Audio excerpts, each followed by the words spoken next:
दोस्तों नमस्कार। दोस्तों, पश्चिम बंगाल का चुनाव अब एक दिलचस्प मोड़ पर आ चुका है और फर्स्ट फेज के चुनाव होने में अब 10 दिन से भी कम का समय बाकी रह चुका है। इनफैक्ट 21 अप्रैल को जो है शाम के 5 बजे चुनाव प्रचार समाप्त हो जाएंगे और 23 अप्रैल को पहली फेज की वोटिंग भी होगी। लेकिन दोस्तों, इस बीच कुछ ऐसे वीडियोस आए हैं और जिसे देखकर मुझे लगता है कि स्वयं ममता बनर्जी को, टीएमसी की सर्वे सर्वा पश्चिम बंगाल की करंट में मुख्यमंत्री ममता बनर्जी को ऐसा लगने लगा है कि अब वो हारने जा रही है। उनके बात करने के तरीके से, उनके रिएक्शन करने के तरीके से ऐसा लग रहा है, ममता बनर्जी को स्वयं ऐसा लग रहा है कि अब वो चुनाव, पश्चिम बंगाल की चुनाव वो हार रही हैं और पश्चिम बंगाल का चुनाव उनके हाथों से निकल चुका है। तो आइए इसी को हम लोग समझने का कोशिश करते हैं कि आखिर ममता बनर्जी को ऐसा क्यों लग रहा है कि पश्चिम बंगाल का चुनाव अब उनके हाथ से निकल चुका है। दोस्तों नमस्कार, मैं बिमल शाही आप सभी लोगों का अपने चैनल में स्वागत करता हूं और उम्मीद करता हूं कि आप लोग सब लोग स्वस्थ होंगे एवं मस्त होंगे। सभी राष्ट्रवादियों और सनातनियों से ये निवेदन रहेगा कि आप लोग मेरे चैनल को सब्सक्राइब कर लीजिए और वीडियो को लाइक एवं शेयर भी कीजिए। दोस्तों, पहले आप ये एक मेरा वीडियो देखिए जो ममता बनर्जी का वीडियो है, जो आजकल बहुत ज्यादा वायरल हो रहा है। धन्यवाद, नमस्कार, जय हिंद, वंदे मातरम, खुदा हाफेज, जय जौहर, इंशाल्लाह, जय बांग्ला, जय बांग्ला, जय बांग्ला। आबार देखा होबे, फिर मिलेंगे। राहे गुलशन तो फूल खिलेंगे और जो फूल खिलेंगे और राहा तृणमूल तो फिर मिलेंगे। अनेक अनेक धन्यवाद। तो दोस्तों, इस वीडियो में आपने देखा कि किस तरह से ममता बनर्जी हताश होकर लोगों को ये कह रही है कि गुड बाय, टाटा, फिर मिलेंगे, फूल खिलेंगे, गुलशन गुलशन। और अगर उनका जो लास्ट वर्ड है, अगर तृणमूल रहा तो फिर मिलेंगे। मतलब अब उन्हें आभास हो रहा है कि अगर इस चुनाव में तृणमूल हारती है तो उसकी पार्टी जो है वो खंड खंड हो जाएगी, टूट जाएगी और इसीलिए उनकी पार्टी का बचना ही मुश्किल हो जाएगा। इसीलिए वो कह रही है कि अगर तृणमूल रहा तो हम लोग फिर मिलेंगे। वैसे अगर तृणमूल को 100 से कम सीटें आ जाती हैं, अगर इन वर्स्ट केस तृणमूल की 100 से कम सीटें आ जाती हैं, तो मैं आपको लिख कर दे रहा हूं कि तृणमूल टूट जाएगी। अगर उनका जो है टक्कर में रहे, बीजेपी के टक्कर में रहे कि बीजेपी अगर 160 आ रही है, इनको 140 के करीब आ रही है, तो मुझे लगता है कि तृणमूल बच सकता है। लेकिन अगर कहीं 100 या उससे कम की सीटें आ जाती हैं तो मुझे लगता है कि तृणमूल का बचना जो है मुश्किल होगा। उसके बाद दोस्तों दूसरा वीडियो ये देखिए।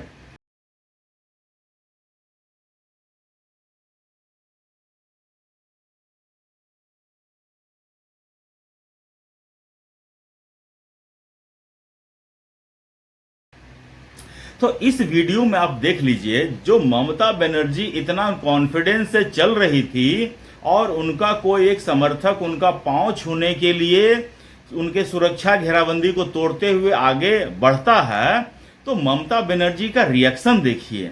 ममता बनर्जी इतनी घबरा जाती है कि उसे लगता है कि कोई ह्यूमन बॉम्ब उसके तरफ आ रहा है। तो ऐसा सिचुएशन कब लगता है कि जब आपको अपने आसपास लोग जो है अपने नहीं दिखते हैं, उनको लग रहा है कि मेरे आसपास जो लोग हैं वो अब मेरे नहीं रहे, उन्हें इस चीज का आभास हो चुका है।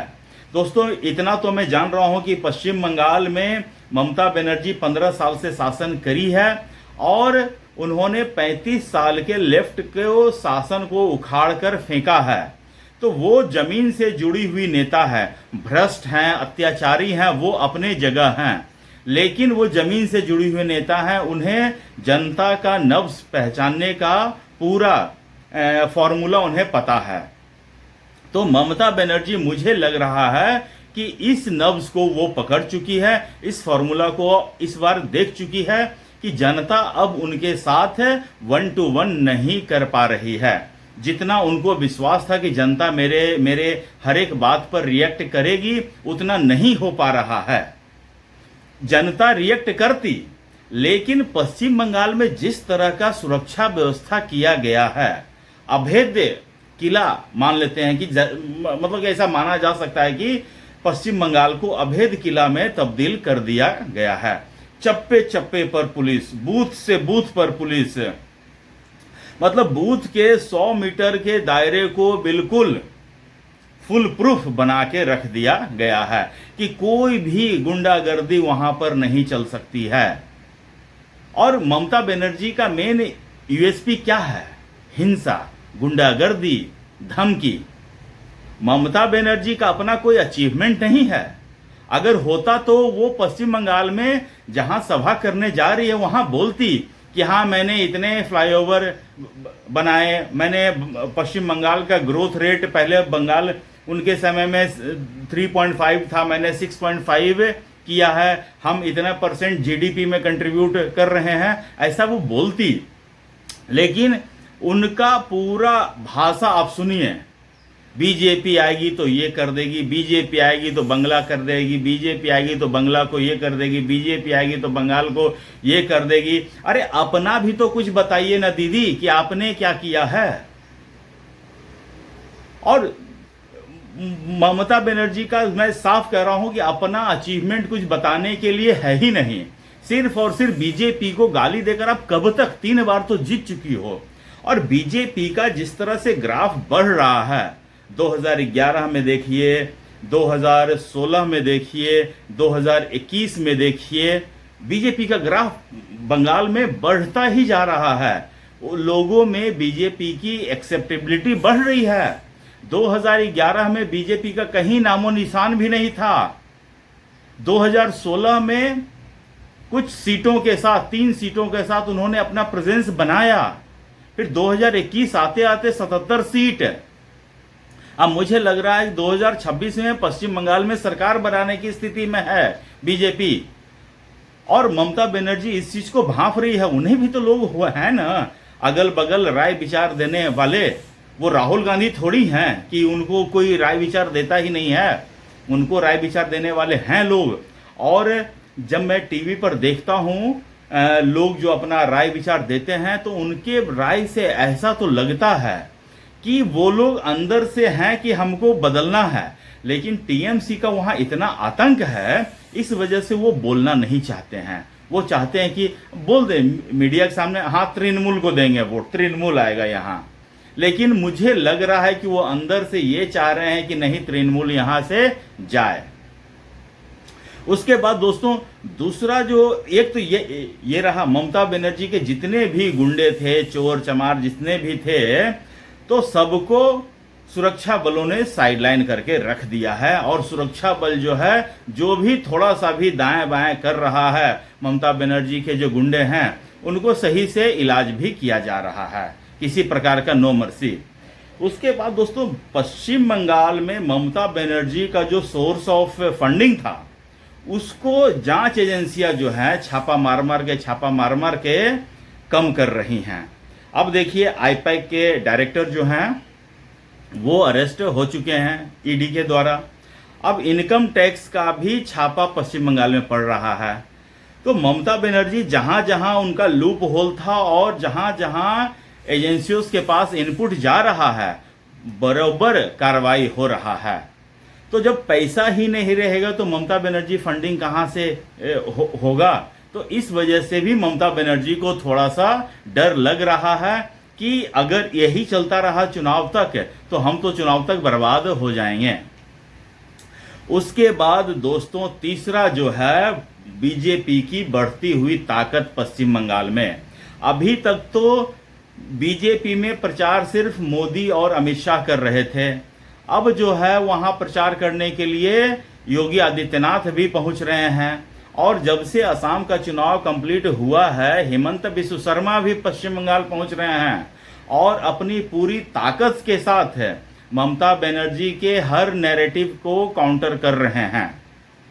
और हेमंत बिस्व शर्मा तो फुल फ्लेश फ्रंट फुट पर खेलते हैं ना, और हर एक बॉल पे वो छक्का ही मारने का कोशिश करते हैं।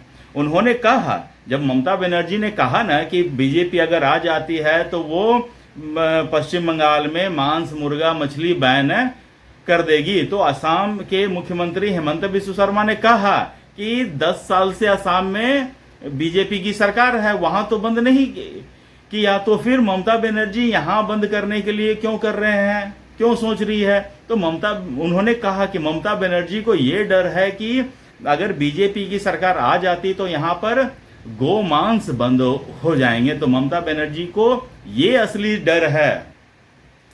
और दोस्तों, जहां तक लगता है कि जिस तरह से शुभेंदु अधिकारी हों, जिस तरह से योगी आदित्यनाथ हों, जिस तरह से हेमंत बिस्व शर्मा, ये तीनों एक ही एज के लगते हैं मुझे, और जिस तरह से एग्रेसिव होकर ये वोट मांग रहे हैं लोगों से, और शुभेंदु अधिकारी तो भी फ्रंट फुट पर खेलने वाले हैं, योगी आदित्यनाथ भी फ्रंट फुट पर खेलते हैं, हेमंत बिस्व शर्मा भी फ्रंट फुट पे खेलते हैं, तो जो नेक्स्ट लेवल का जो बीजेपी का लीडरशिप है वो फ्रंट फुट पर खेलने वाले हैं और हर एक बॉल को छक्का मारने का प्रयास करते हैं।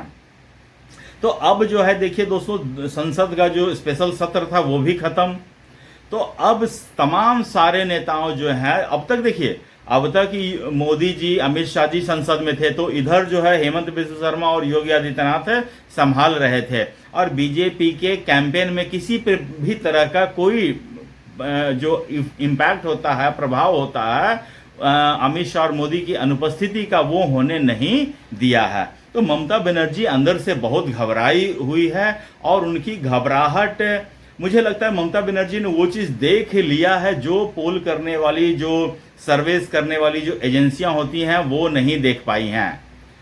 हालांकि ये इसका धरातल पर कितना असर है ये अभी आने वाले समय में ही पता चलेगा। दोस्तों, फर्स्ट फेज का इलेक्शन मुझे लगता है कि पश्चिम बंगाल में बहुत इंपॉर्टेंट है।